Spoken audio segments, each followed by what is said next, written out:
Ошолор опто менен келе атпайбы? Ошолор жана картошканы каптаган колорад куртун менен каптап келе атат.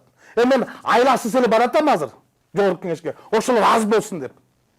Ошолор каптап кетпесин деп. Алар каптап кеткендер мамлекет пайда таппайт, зыян тартат. Мүлкүнөн ажыраган кыргыз эртең күлкүдөн ажырайт. Неге буну айтып атам билесиңерби? ТЫНАР Курбаналиевдин куудул айтты. Эгер ошол кайта келе турган болсо, мен көчүп кетем. Жарандыктан баштатам деди да. ТЫНАР, сен кетпе. Ушулар кетсин. Алардан зыян, сенен пайда. Керек болсо сен депутаттыкка кел. Атабеке менен аттан. Болот.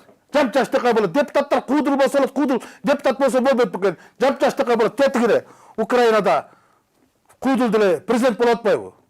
Андыктан сен экөөбүз билдиргөндү билбейбиз, бирок күлдүргөндү билебиз. Ушул жерден биз утушубуз бар. Сен экөөбүз сүйлөсөк жугумдуу болот, алар сүйлөсө жугумдуу болот. Мына ушул чындык. Анан алар айтса эле ушундай, анан таң калдым ушул. Тиги 478 күн Момбеков жумушка чыкканы эмес, чыккынчы деп анан дагы 1 миллион сомдо жазып, күнүгө бирдикеде жазышат, эми дагы эмнени жазат, эми дагы эмнени жазып чыгышат, эмнени казып чыгышат билбейм мен.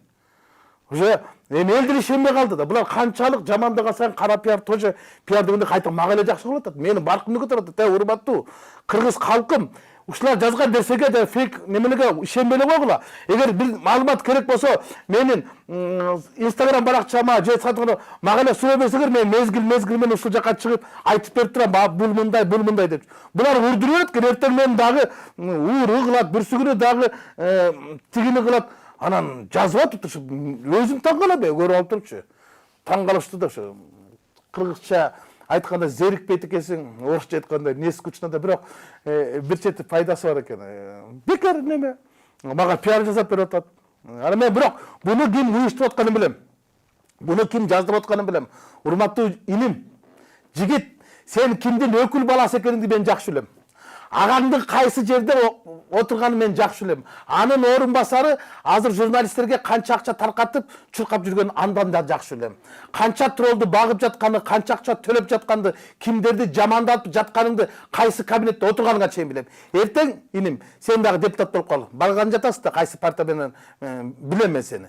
Анан ошондо эл алдында сенин кебетеңди келиштирип туруп ачып берем. Баягы каралоо компаниясынын башында дал ушул жигит турган деп. Ошондо сен айыр алдына жооп бересиң. Ошондо эл сенин бетиңе түкүрөт.